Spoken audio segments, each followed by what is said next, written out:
Please don't forget to subscribe and activate the bell to receive everything that's new. This anti-aircraft fort lay abandoned until a man claimed it as the world's smallest country.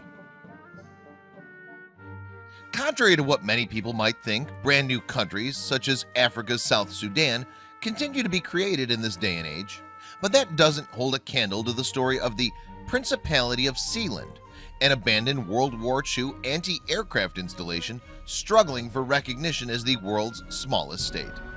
This fascinating tale begins in 1942 when the British government decided to construct naval defense installations known as Monsell forts. Built on shore and then floated out to the North Sea east of Suffolk, the forts were meant to protect the United Kingdom and its shipping from German air attacks. But while the forts certainly looked impressive, the conclusion of the war made them obsolete, and they were abandoned in the 1950s. That was at least until British pirate radio stations, so called for broadcasting pop music illegally outside the government's jurisdiction, took over several of the forts in the 1960s.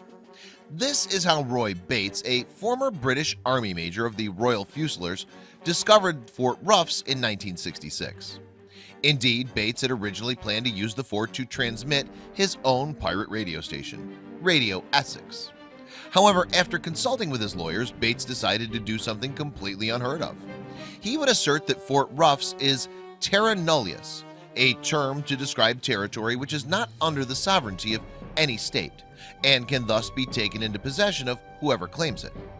So, Bates reasoned, the fact that Fort Ruffs was located 7 nautical miles east of England's coast put it outside the jurisdiction of the United Kingdom. Why? Because according to legislation of the time, Britain only controlled a width of 3 miles of its coastal waters. Consequently, under international law, Bates could occupy and claim Ruffs for himself. Thus, on September 2, 1967, alongside his wife, children, and friends, Bates declared the creation of his own sovereign state, the Principality of Sealand. He even created a flag for his self-declared nation, crowning himself as Prince of Sealand, while his wife received the esteemed title of Princess. As expected, the response of the UK government was swift and pretty uncompromising. It started off by blowing up the remaining forts located in international waters so that none of them could be claimed in a similar fashion. Then, in a bid to intimidate Bates, the demolition crews and helicopters passed near Sealand, which one minister described as being a potential Cuba on the UK's doorstep. But the legal battle between Sealand and the UK government was just beginning.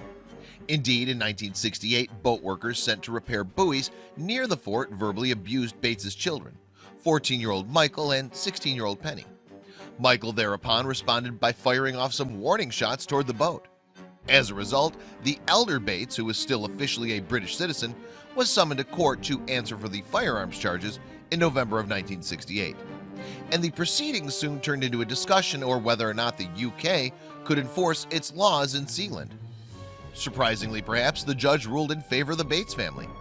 As he explained, this is a swashbuckling incident perhaps more akin to the time of Sir Francis Drake, but it's my judgment that the UK courts have no jurisdiction.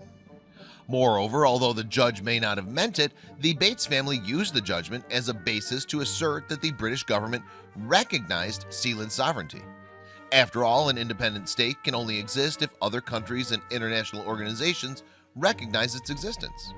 Safe from the long reach from the British government for at least some time, Bates next turned to the legalities of running his own country. Consequently, he installed German businessman Alexander Gottfried Achenbach as Sealand's prime minister, passed laws, and in 1975 released an official constitution. But Sealand's bizarre story was not quite finished yet. In 1978, following a row over money, Achenbach and his men staged a coup d'etat while Roux and his wife were abroad, with the usurpers taking Sealand for themselves.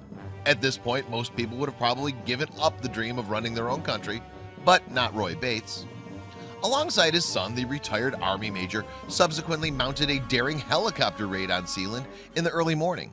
Descending on the fort's helipad via rope and tooled up with pistols and a shotgun, they caught the rebels completely unawares and managed to regain control of the fort.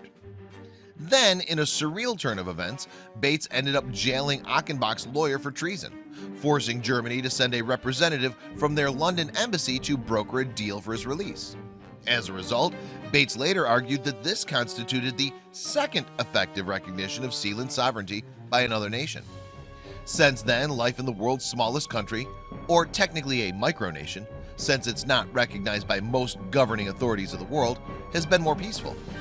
Meanwhile, the Bates family generates income by selling aristocratic titles and merchandise and also benefits from donations.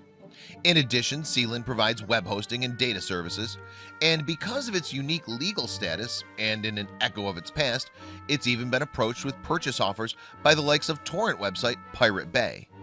All in all, then, Sealand is estimated to generate about $600,000 a year. In fact, the peculiar story of Sealand has generated so much buzz that the place even has its own soccer team. It also had its flag reach Mount Everest in 2013, and furthermore, a Hollywood movie is being developed as well.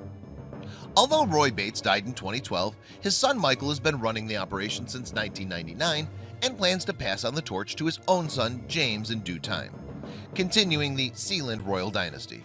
And while we might never really know all the reasons behind Roy Bates' decision to create Sealand in the first place, the following quote from 2000 may provide a simple explanation for the bizarre tale.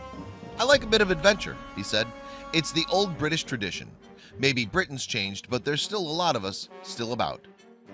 Please don't forget to share this video with your friends below.